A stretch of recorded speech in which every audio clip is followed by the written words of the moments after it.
The campfires burned like glowworms in the distance, leaving them in shadows and moonlight before Rune allowed his rage to take him. Shaking with a fury, he grabbed Kallan, bruising her arm as he pulled her back. "Are you trying to get us killed?" he said. Kallan shrugged, urging the twitch in Rune's hand to fly off and strike her. "We survived." Enraged that she cared so little about the risk, Rune snarled, pausing for the words to get through to her. "Flaunting our presence and taunting the enemy is not my idea of survival," he said. With a twist of her arm, Kallan broke free from his grip and tugged Estrid's reins, leaving Rune to cede. "You'll have saved us nothing if we don't arrive at all," Rune said, refusing to follow. Kallan gave a quiet nicker, encouraging Astrid on. I didn't just spend a fortnight tracking the Dvagar to get you back, so you could risk my life and yours," Rune said. Kallan stopped, and Rune waited for her to turn, to spit, to scream, to argue. Something. Anything. She didn't. "There are conflicts here in Midgard that will soon demand the attention of the Alfar," he said. "In the meantime, the Alfar must lay low!" "Lorlenalin has no dealings with Midgard, the wars of men or Gunir," Kallan said, turning on her heel and leaving Astrid to graze. Rune took a step closer. "You must understand the stakes at risk and the lives threatened." "Is there something about this king that you have not told me?" Kallan waited for an answer, while Rune stared blankly. Kallan scoffed and returned to Astrid. "The king who has come from Arsland," Rune said, "who claims rights to these land, is the great eldest son of Harald Fairhair." Kallan turned about, eyes wide as she stared with disbelief. "You do remember Fairhair, don't you?" Rune said. "And the claim to our land he made when he killed Lodvuk?" Kallan frowned. "Lodvuk," Kallan said. "News of Gunir's High King reached all four corners of the world when Fairhair slew him. But the wars that scored the land of Midgard 200 winters ago have no bearing on us now. Besides, Lodvuk was your High King, not mine. The Darkafar's, not Lorlenalin's." "Lodvuk," Kallan said. "News of Gunir's High King reached all four corners of the world when Fairhair slew him.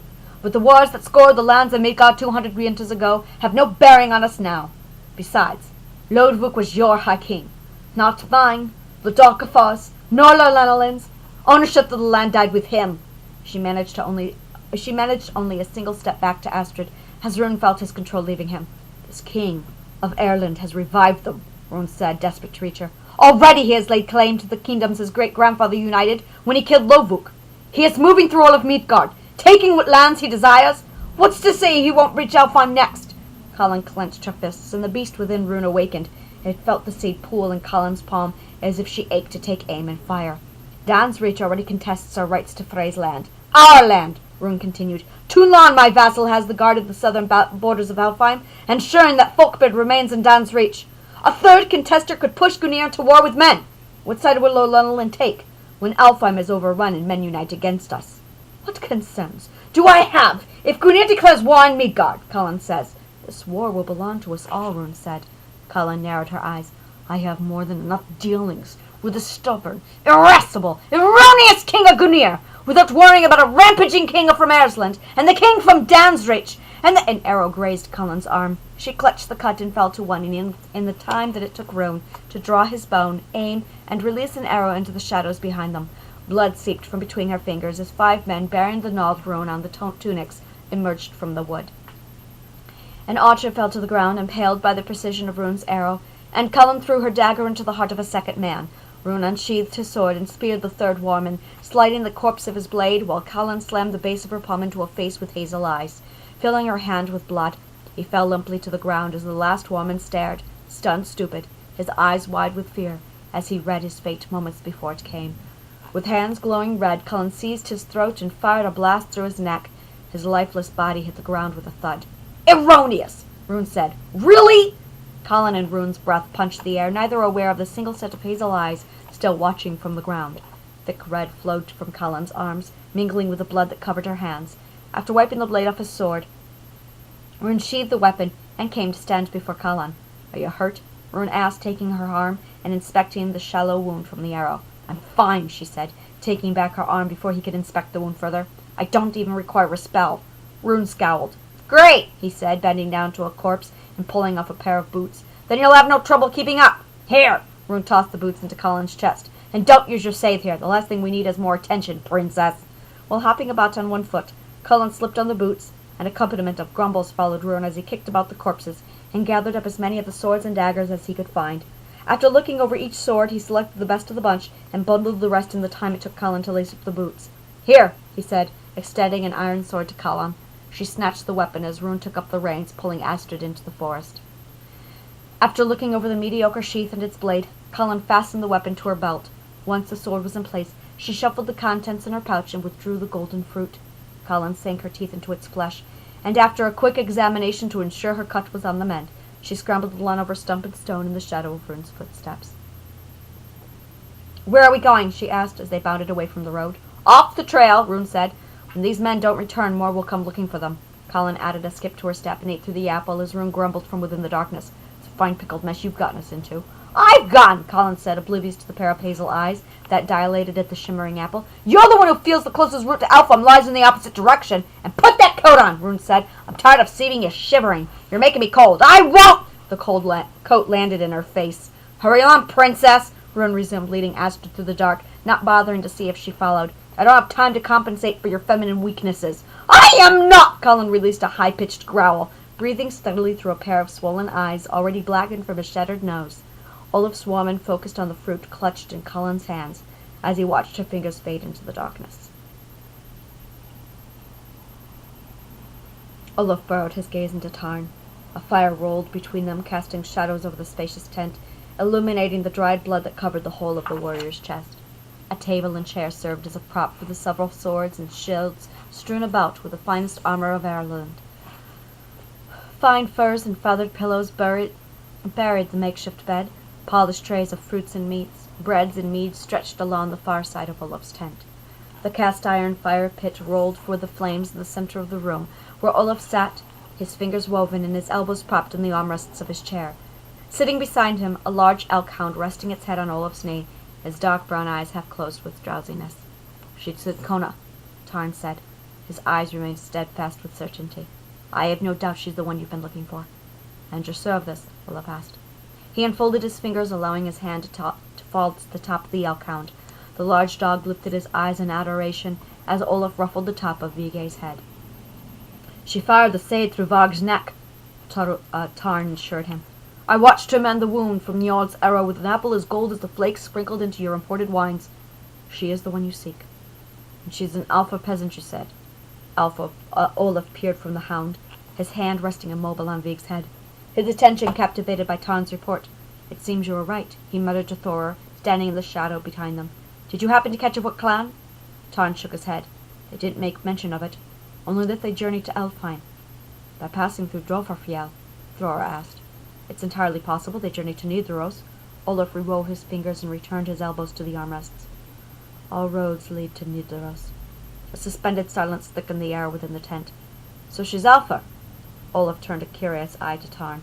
"What of her companion?" Tarn nodded. "He is also. At first I thought him to be a guide, but he spoke too boldly to be a servant, and she was dressed too poorly to own a slave." Tarn recalled Sidkona's objections as she followed through with her companion's directions. "Thor," Olaf turned to his shoulder. Olaf turned to his soldier, and Thor straightened his back at attention. "Sir, how many days are we from Nidaros?" "4. We risk losing the trail if we delay." Olaf gave the dog's head another gruff mauling. "Send a scout and 12 armed men. They are to take her alive. I want the scout to report on their whereabouts as soon as they have them within sight. I'll leave a group of my men and provide aid once they have her in custody." "And the men here?" Thor asked. "Have them break camp, but lead them on as planned to Viken. We cannot divert our road to Islo. I have messages meant for Dan's Reach that cannot be delayed." "Rest here." Rune shoved Kallan into a large rock within a small clearing. The long day was visibly wearing on them as the midnight hour crept steadily by. Without argument, Kallan shifted her weight on the stone before pulling off the boots too big for her feet. At once she set to work tearing off strips from her pants and fashioning herself foot wrappings as Rune gave her a discreet once-over from the corner of his eye. Her bloodied bare feet had been sliced and healed again. A layer of dried blood, caked and crusted, clung to her neck, her hands part of her face, and most of her arms. And although the large leather overcoat kept her shielded from the dropping temperatures, its constant weight had burdened her. Whether she admitted it or not, the journey was taking its toll. Exhausted, Rune settled himself down on the boulder beside Kallan. We cannot stop to sleep," he said, exhaling some of the weariness. "Not until we can guarantee a few hours between us and the locals." "Then what?" Kallan said. Rune shrugged. "Then you'll sleep." Rune stared at the night sky. "What about you?" she asked. Detecting a touch of concern that eased his irate mood, Rune studied the placated Dolkafar. Her eyes glistened beneath sleepiness. She was exhausted, and if he pressed her, provoked her to lash at him, even rile her up a bit, he knew he stood a better chance at making her talk, now more than ever. The situation was too readily available for him. I'd be a fool if I didn't take advantage of this. A brief concern for her sanity came and went as he resolved to push her to anger. If she was strong enough to survive a full blunt attack from Bergen, she could handle far more than what he had planned for her. I'm not foolish enough to mistake deceitfulness for empathy, he said, easing into a roll and pouring on the disdain. For a moment, Kallan appeared hurt, then grimaced. Perhaps I suspect deceit in you, Kallan said. Besides, I'm not tired. Rune frowned at the blatant lie. Good, Rune said, and crossed his arms, ensuring he looked the part. Then you have enough energy now to tell me why so many people are interested in you. Kallan furrowed her brow.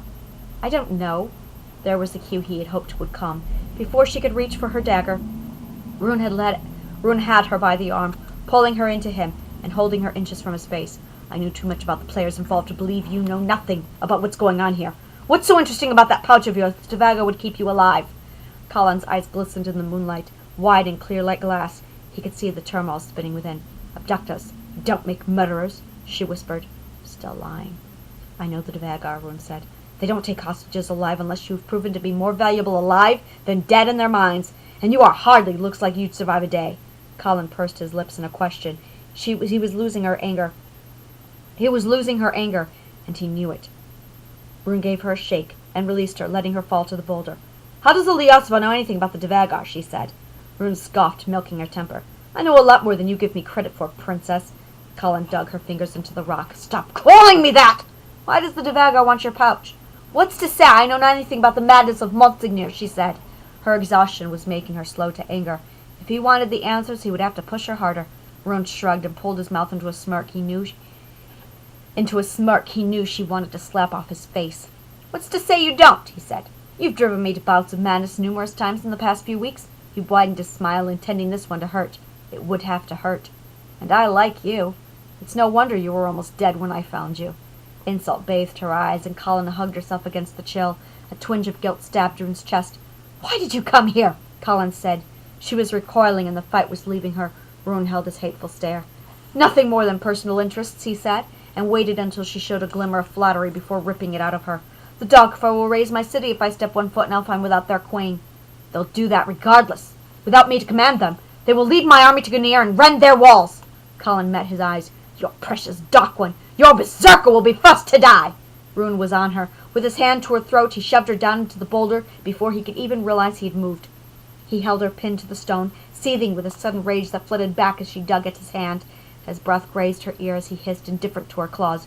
Your games grow tiring! My patience is gone! You fail to see the greater threat while you play with my people to sate your bloodlust! Even beneath the filth from the road she smelled of lavender and rose. The pouch, princess, he said, pushing aside the perfumes that fought to cloud his mind. What do they want with the pouch? Her eyes glazed behind a wall of unfallen tears. It's just a pouch, she whispered, clutching his forearm. He could see her walls weakening beneath the strain he put on her. She was no longer able to withhold the angst that was dangerously close to tearing down the wall she had built. More prominent than before, her grief reached him from the shadows. Within the depths of her eyes she saw his mother's anguish peering back at him. Images of his mother lying dead, his father howling with rage, and Bergen, maddened with the wrath of the berserker. Please. A wall of unshed tears held in Kallan's eyes. Rune awakened from his memories, surprised to see that he still held her by the neck against the stone. He forced himself to hold the position a while longer. What pain do you so preciously harbor? He whispered, remembering his plan, his act, and his feigned rage. What complacency do you hide behind? He asked, and wonder why he cared at all. Why did you come for me? She breathed, studying him through the strands of hair that had spilled over her face. I can't return to Alfheim without the queen. He spoke his half-lie and watched the hurt blanket her face. What did Monsignor want from you? Nothing. Nothing, Rune said. They beat you, broke you, they battered you, and you insist they wanted nothing. I'll ask again until you utter the word yourself. What did Monsignor want with you? Nothing.